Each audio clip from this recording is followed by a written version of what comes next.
Vous avez toujours entendu dire que les légumes sont bons pour la santé. Mais que se passerait-il si certains d'entre eux endommageaient silencieusement vos reins, dérégulaient votre glucose et provoquaient même une inflammation des articulations? Et le plus inquiétant, l'un des légumes les plus dangereux pourrait se trouver actuellement dans votre réfrigérateur. Depuis des années, les médecins et les nutritionnistes font l'éloge de ces aliments. Cependant, la vérité surprenante est qu'à mesure que nous vieillissons, notre corps ne les gère plus de la même manière qu'avant.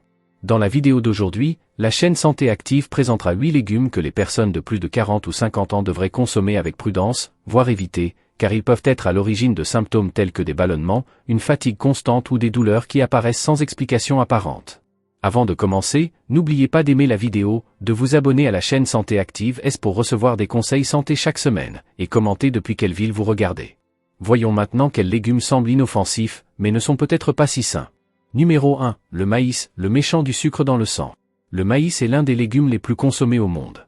Il apparaît sous de nombreuses formes, cuit au four, dans les tortillas, les céréales du petit déjeuner et même caché dans les aliments transformés sous forme de sirop de maïs. Bien qu'il soit présenté comme une source naturelle de fibres, le maïs peut être un ennemi caché pour les personnes âgées, augmentant le taux de sucre dans le sang, rendant la digestion difficile et contribuant aux problèmes de santé au fil du temps. L'un des plus gros problèmes est que le maïs est extrêmement difficile à digérer. Contrairement à de nombreux autres légumes, il contient de la cellulose, un type de fibre que le corps humain a du mal à décomposer. C'est pourquoi il apparaît parfois presque intact dans les selles. Pour les plus jeunes, cela ne pose peut-être pas de problème, mais à mesure que nous vieillissons, la digestion a tendance à ralentir. Cette difficulté à digérer complètement le maïs peut provoquer des gaz, des ballonnements, des crampes et un inconfort général. Ceux qui souffrent du syndrome du côlon irritable ou d'autres troubles digestifs peuvent voir leurs symptômes s'aggraver. Un autre point d'attention est l'impact du maïs sur la glycémie. Son indice glycémique est élevé, ce qui signifie qu'il se transforme rapidement en sucre dans le sang. Cela peut provoquer des pics suivis de chutes soudaines de glucose, augmentant le risque de diabète, de prise de poids et de résistance à l'insuline. De nombreuses personnes âgées ont déjà des difficultés à contrôler leur glycémie, et une consommation excessive de maïs peut rendre ce contrôle encore plus difficile. Une glycémie élevée peut également compromettre la santé rénale à long terme, faisant du maïs un risque silencieux. Si vous souffrez de diabète, de prédiabète ou de problèmes rénaux, soyez particulièrement prudent. Mais ce n'est pas tout, la majeure partie du maïs produit aujourd'hui est transgénique, OGM, et reçoit de grandes quantités de pesticides. Des études montrent que les résidus de pesticides et les aliments génétiquement modifiés peuvent nuire à la santé intestinale, provoquer des inflammations et même perturber l'équilibre hormonal. Ceci est encore plus inquiétant chez les personnes âgées, qui ont tendance à avoir un système immunitaire affaibli et un métabolisme plus lent. L'exposition à ces composés chimiques peut favoriser l'émergence de maladies digestives, d'intolérances alimentaires et d'inflammations chroniques, liées à des problèmes tels que les maladies cardiaques, l'arthrite et même le déclin cognitif. Mais si vous aimez vraiment le maïs? Il n'est pas nécessaire de l'éliminer complètement de votre alimentation, mais il est important de faire des choix plus conscients. Mangez en quantité modérée et choisissez autant que possible du maïs biologique et sans OGM. Évitez les produits ultra transformés, comme le sirop de maïs, les chips et les céréales sucrées, ce sont les plus nocifs. Bien qu'il semble inoffensif, le maïs peut être un déclencheur caché de déséquilibre digestif et glycémique et d'autres risques pour la santé des personnes âgées. Avant d'ajouter un autre épi à votre assiette, cela vaut la peine de vous demander, est-ce que cela aide ou nuit silencieusement à ma santé? Numéro 2, les champignons, pas si inoffensifs. Les champignons sont souvent considérés comme des superaliments, riches en vitamines, antioxydants et composés qui renforcent le système immunitaire. De nombreuses personnes âgées incluent des champignons dans leur alimentation, estimant qu'ils contribuent à la santé cérébrale et à une vie plus longue. Mais ce que la plupart des gens ignorent, c'est que les champignons peuvent présenter certains dangers, surtout au fil des ans. L'un des plus grands risques vient des champignons sauvages. De nombreux types comestibles ont la capacité d'absorber les substances toxiques de l'environnement, telles que les métaux lourds et les polluants du sol. Si ces champignons sont cultivés dans des régions contaminées, ils peuvent accumuler des toxines dangereuses qui s'accumulent dans l'organisme au fil du temps. Chez les personnes âgées, qui ont généralement un système immunitaire plus fragile ou des problèmes rénaux, ces toxines sont encore plus nocives. Elles peuvent provoquer des lésions organiques, des problèmes neurologiques et des inconforts digestifs. Ce qui est effrayant, c'est que même les champignons achetés dans les supermarchés peuvent être contaminés s'ils ont été cultivés dans un sol de mauvaise qualité. Un autre risque caché est l'agarithine, un composé naturel présent dans les champignons crus, en particulier ceux de type champignon, le blanc commun. Les recherches indiquent que l'agarithine peut avoir des propriétés cancérigènes lorsqu'elle est consommée en grande quantité. Même si la cuisson réduit considérablement les niveaux de cette substance, de nombreuses personnes continuent de consommer des champignons crus dans les salades ou de les cuire superficiellement, sans savoir qu'elles peuvent s'exposer à des composés nocifs. Cela peut augmenter l'inflammation dans le corps, compromettre la santé intestinale et augmenter le risque de problèmes de santé chronique. De plus, les champignons peuvent être responsables de réactions allergiques ou de sensibilités alimentaires. De nombreuses personnes âgées ne réalisent pas que les champignons contiennent des protéines fongiques capables d'activer le système immunitaire, provoquant des symptômes tels qu'un gonflement, une irritation cutanée, un inconfort gastro-intestinal et même des difficultés respiratoires. Certaines personnes ne ressentent qu'un léger inconfort, comme des gaz ou des nausées, tandis que d'autres peuvent avoir des réactions plus intenses. Si vous vous sentez souvent mal après avoir mangé des champignons, votre corps peut avoir du mal à les traiter correctement. Alors, comment consommer les champignons de manière plus sûre ? La première étape est toujours de bien les cuisiner. La chaleur aide à éliminer l'agaricine et les éventuelles bactéries ou toxines présentes. Choisissez des champignons biologiques car ils sont moins susceptibles de contenir des résidus de pesticides ou des contaminants environnementaux. Et si vous avez un intestin sensible ou des allergies, il peut être préférable d'éviter ou de réduire fortement votre consommation de champignons pour éviter les effets indésirables. Bien qu'ils semblent inoffensifs, les champignons peuvent être source de toxines, d'inconfort digestif et de risques pour la santé, notamment chez les personnes âgées. Avant de les inclure dans votre prochain repas, il vaut la peine de réfléchir à la manière dont ils pourraient avoir un impact sur votre corps. Numéro 3, aubergine, le déclencheur caché de l'inflammation. L'aubergine est largement utilisée dans diverses recettes à travers le monde. Il est apprécié pour sa texture moelleuse et sa capacité à bien absorber les assaisonnements. De plus, il est considéré comme une option légère, faible en calories et riche en fibres. Mais derrière cette coque brillante se cache un composé qui peut poser problème à de nombreuses personnes, la solanine. La solanine est une substance naturelle présente dans les aubergines, les pommes de terre et d'autres légumes de la famille des solanacées. Bien qu'elle aide la plante à se protéger des parasites, elle peut provoquer des inflammations dans le corps humain et intensifier les douleurs articulaires. Ceci est particulièrement préoccupant pour ceux qui souffrent d'arthrite, de gouttes ou d'autres maladies chroniques douloureuses. De nombreuses personnes ressentent des raideurs, des gonflements ou des douleurs articulaires après avoir mangé des aubergines, sans imaginer que le problème puisse provenir de ce légume. En plus de l'inflammation, l'aubergine peut également être difficile à digérer. Sa peau épaisse et ses petites graines contiennent des composés qui irritent la muqueuse de l'estomac, ce qui peut provoquer des reflux, des gaz et des malaises abdominaux. Pour ceux qui souffrent de reflux gastro-œsophagien, RGO, ou d'un système digestif plus sensible, l'aubergine peut aggraver les symptômes, provoquant des brûlures et des douleurs à l'estomac. Certaines personnes peuvent également ressentir de légères réactions allergiques à l'aubergine, comme des démangeaisons dans la gorge ou un léger gonflement après consommation. Alors, comment consommer l'aubergine de manière plus sûre ? Le secret est de bien le cuisiner. La chaleur aide à décomposer la solanine, la rendant moins nocive pour le corps. Griller, cuire à la vapeur ou rôtir l'aubergine jusqu'à ce qu'elle soit très tendre peut réduire considérablement ses effets négatifs. Retirer la peau facilite également la digestion. Et surtout, à consommer avec modération, surtout si vous souffrez d'arthrite, de douleurs articulaires ou de problèmes digestifs. L'aubergine peut sembler inoffensive, mais pour de nombreuses personnes âgées, elle peut être un déclencheur silencieux d'inflammation, aggravant les douleurs articulaires, irritant le système digestif et même provoquant une gêne rénale. Si vous avez l'habitude de manger des aubergines sans trop y penser, il est peut-être temps de reconsidérer la façon dont elles affectent votre corps. Numéro 4. Pommes de terre, le cauchemar de la glycémie. Les pommes de terre sont l'un des légumes les plus consommés au monde. Des purées aux frites en passant par les chips, il est présent dans de nombreux repas et est considéré comme un classique de la cuisine réconfortante. Mais que se passe-t-il si cet aliment court nuit silencieusement à votre santé, surtout en vieillissant ? L'un des plus gros problèmes des pommes de terre est leur indice glycémique, IG, élevé.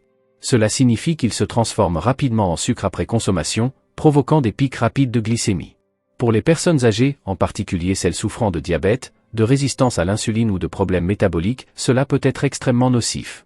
Ces pics fréquents de glycémie peuvent provoquer de la fatigue, une prise de poids et augmenter le risque de maladies cardiaques. Au fil du temps, ils sollicitent également les reins, endommagent les nerfs et aggravent les symptômes du diabète. Et les risques ne s'arrêtent pas là. Les frites, comme celles de la restauration rapide ou les chips industrielles, sont encore plus dangereuses. Lorsque les pommes de terre sont frites à haute température, elles produisent de l'acrylamide, un produit chimique associé à une inflammation et à un risque accru de cancer. Ces substances sont non seulement nocives pour l'organisme, mais contribuent également aux douleurs articulaires, au ralentissement du métabolisme et au vieillissement prématuré. Si vous pensez que passer aux pommes de terre au four résout le problème, il est important de savoir que même sans la peau, cela peut toujours provoquer des pics de glycémie, vous laissant affamé et fatigué juste après le repas. Cela rend difficile le contrôle de votre poids et de votre niveau d'énergie. Quelle est l'alternative ? Remplacé par de la patate douce. Il contient plus de fibres, a un impact glycémique plus faible et est riche en antioxydants. Et si vous comptez consommer des pommes de terre ordinaires, préférez les conserver avec la peau et optez pour des méthodes telles que la cuisson ou le rôtissage, évitez à tout prix de les frire. Les pommes de terre peuvent sembler inoffensives, mais chez les personnes âgées, elles peuvent déclencher des déséquilibres glycémiques, des inflammations et des risques pour la santé à long terme. La prochaine fois que vous préparez un plat avec des pommes de terre, réfléchissez est-ce que cela aide ou nuit à votre santé? Numéro 5, les pois, la bombe à sucre caché. Les pois semblent être un légume inoffensif, petit, vert et souvent inclus dans des plats sains. Ils sont connus pour contenir des fibres, des protéines et des nutriments essentiels. Mais et si je vous disais qu'ils pourraient avoir un effet négatif sur votre santé, surtout si vous êtes âgé? Le premier problème est la quantité de sucre naturel présente dans les pois. Contrairement aux légumes feuilles ou aux légumes crucifères, les pois ont une charge glycémique plus élevée, ce qui signifie qu'ils se transforment rapidement en sucre dans l'organisme, provoquant des pics soudains de glycémie. Ceci est particulièrement dangereux pour les personnes atteintes de diabète ou de résistance à l'insuline, car cela entraîne une baisse d'énergie, une augmentation de la faim et des niveaux élevés d'inflammation. Si vous avez du mal à maintenir votre glycémie stable, les pois peuvent vous aider plus que vous ne le pensez. Mais cela ne s'arrête pas là. Les pois sont également riches en purine, des composés naturels qui augmentent les niveaux d'acide urique dans le corps. Pour les personnes âgées, cela est préoccupant, car un excès d'acide urique peut provoquer la goutte, une forme douloureuse d'arthrite qui affecte les articulations, notamment les pieds et les doigts. De plus, l'accumulation d'acide urique exerce une pression sur les reins, augmentant le risque de calculs rénaux et de lésions rénales à long terme. Si vous avez déjà ressenti des douleurs articulaires soudaines ou un inconfort rénal, réduire votre consommation de pois peut apporter un soulagement inattendu. Vous vous sentez ballonné ou fatigué après un repas avec des petits pois? Cela pourrait être le signe que votre système digestif a des difficultés à les traiter. À mesure que nous vieillissons, la production d'enzymes digestives diminue, rendant certains aliments plus difficiles à digérer qu'auparavant. Mais ne vous inquiétez pas, cela ne signifie pas que vous devez éliminer les petits pois de votre assiette. La clé est dans la modération. Au lieu de servir de grandes portions, choisissez des portions plus petites et combinez-les avec des protéines et des graisses saines, qui contribuent à réduire la vitesse à laquelle le sucre est absorbé dans le sang. Si vous êtes prédisposé à la goutte ou souffrez de problèmes rénaux, il est préférable de limiter votre consommation de petits pois pour éviter d'éventuelles complications. Même s'ils semblent inoffensifs, ces petits légumes verts peuvent contribuer à l'inflammation, aux inconforts digestifs et à de graves troubles métaboliques. Il est peut-être temps de repenser ce qu'il y a réellement dans votre assiette. Numéro 6, asperge, le méchant déguisé en superaliment. L'asperge est souvent considéré comme un superaliment, riche en vitamines, antioxydants et fibres. Il apparaît fréquemment dans les régimes amaigrissants et les plans alimentaires visant la santé cardiaque. Mais et si je vous disais que cela pourrait aggraver silencieusement les douleurs articulaires, solliciter vos reins et déshydrater votre corps sans même que vous vous en rendiez compte? L'un des principaux problèmes cachés des asperges est leur teneur élevée en purine. Ces substances naturelles, présentes dans divers aliments, sont transformées en acide urique dans l'organisme. Pour de nombreuses personnes âgées, l'excès d'acide urique est une préoccupation majeure, il peut s'accumuler dans les articulations et entraîner des crises de gouttes douloureuses. Même si vous ne souffrez pas de gouttes, des taux élevés d'acide urique peuvent aggraver les symptômes de l'arthrite, augmenter l'inflammation et exercer une pression sur vos reins. Et les dangers ne s'arrêtent pas là. L'asperge a également un effet diurétique, c'est-à-dire qu'elle stimule la miction. Cela peut paraître bénéfique à première vue, car certains pensent que cela aide à éliminer les toxines. Cependant, chez les plus de 60 ans, cet effet peut entraîner une déshydratation plus rapide qu'on ne le pense. En vieillissant, le corps retient moins d'eau et la sensation de soif devient moins efficace. Cela signifie que vous pouvez être déshydraté avant même d'avoir soif. La déshydratation est dangereuse, elle peut provoquer des étourdissements, une confusion mentale, des crampes et augmenter la pression sur les reins. Pour ceux dont la fonction rénale est déjà réduite, cet effort supplémentaire peut aggraver la situation. Alors que faire? Si vous aimez les asperges, vous n'avez pas besoin de les exclure complètement de votre alimentation, mangez-les simplement avec prudence. Buvez beaucoup d'eau pour équilibrer l'effet diurétique. Si vous êtes sujet à la goutte ou à des problèmes rénaux, limitez votre consommation et préférez les petites portions. Bien cuire les asperges peut également aider à réduire les niveaux de purine. Malgré leur réputation d'aliments sains, pour les personnes âgées, les asperges peuvent être un méchant caché, contribuant aux douleurs articulaires, à la déshydratation et à la surcharge rénale. Cela vaut la peine de se demander si c'est vraiment aussi sûr qu'il y paraît. Numéro 7, les épinards, l'ennemi des reins. Les épinards sont largement connus comme un superaliment. Riche en vitamines, minéraux et antioxydants, il est apprécié pour renforcer l'immunité, bénéficier au cœur et favoriser la santé du cerveau. Mais est-ce vraiment si bénéfique pour les reins? Le plus gros problème est sa teneur très élevée en oxalates, des composés naturels qui, en excès, se lient au calcium dans les reins, formant ainsi des calculs rénaux. Pour les personnes âgées, qui courent déjà un plus grand risque de développer des calculs rénaux en raison d'une diminution de la fonction rénale, une consommation excessive d'épinards peut aggraver la situation. Et cela ne s'arrête pas là. Les oxalates rendent également difficile l'absorption du calcium par l'organisme. Autrement dit, même si vous mangez des aliments riches en calcium, votre corps pourrait ne pas en absorber suffisamment pour maintenir vos os solides. Ceci est particulièrement dangereux à un âge avancé, où le risque de fracture, d'ostéoporose et de problèmes de mobilité est plus élevé. Si vous souffrez d'os fragiles, de fractures fréquentes ou de douleurs articulaires, les épinards peuvent faire plus de mal que de bien. Comment le rendre plus sûr? La cuisine est essentielle. Faire bouillir ou cuire à la vapeur réduit considérablement les niveaux d'oxalate. Le combiner avec des aliments riches en calcium, comme le fromage ou le yaourt, peut également aider à équilibrer les effets. La consommation devrait néanmoins rester modérée. Les épinards peuvent sembler être un aliment idéal, mais pour ceux qui vieillissent, ils peuvent être un ennemi caché. Ils favorisent les calculs rénaux, nuisent à l'absorption du calcium et affectent la santé des os à long terme. Avant de remplir votre assiette, réfléchissez, vos reins et vos os peuvent-ils le supporter? Le chou est souvent considéré comme un légume puissant, riche en fibres, vitamines et antioxydants. Il est présent constamment dans les régimes alimentaires sains et est loué pour ses bienfaits sur le cœur, la digestion et même la perte de poids. Mais ce que beaucoup de gens ignorent, c'est que le chou a une face cachée et qu'il peut causer de graves problèmes, en particulier chez les personnes âgées. L'un des principaux défis est la digestion. Le chou contient du raffinose, un type de sucre complexe que le corps humain a du mal à décomposer. Le résultat? Ce sucre fermente dans l'intestin, générant des gaz, des ballonnements et des inconforts. Pour les personnes âgées ayant une digestion plus lente ou un estomac sensible, cela peut provoquer des ballonnements douloureux, des crampes abdominales et même des reflux acides. Si vous vous êtes déjà senti rassasié pendant des heures après avoir mangé du chou, il est fort possible que votre corps ait du mal à digérer cet aliment. Mais le problème va au-delà de la digestion. Le chou peut affecter directement la santé des glandes thyroïdes. En effet, il est riche en goitrogènes, des composés naturels qui interfèrent avec la fonction thyroïdienne. Ils entravent l'absorption de l'iode, un nutriment essentiel à la production des hormones thyroïdiennes. Pour ceux qui souffrent déjà d'hypothyroïdie ou d'un métabolisme lent, une consommation fréquente de chou peut aggraver les symptômes, entraînant davantage de fatigue, une prise de poids et même des pertes de mémoire et de concentration. Alors que faire? Si vous aimez le chou, pensez aux versions fermentées comme le choucroute ou quinchi. La fermentation aide à décomposer les fibres dures et réduit les goitrogènes, rendant le chou plus facile à digérer et moins nocif pour la thyroïde. La cuisson du chou permet également de minimiser ses effets négatifs. Toutefois, si vous avez des problèmes de thyroïde, il est préférable d'en consommer avec modération. Le chou peut sembler être un aliment extrêmement sain, et dans de nombreux cas, c'est le cas. Mais pour les personnes âgées, cela peut être un ennemi déguisé, affectant la digestion, le métabolisme et la santé de la thyroïde. Avant de le mettre dans votre assiette, demandez-vous, est-ce que cela aide ou nuit à ma santé?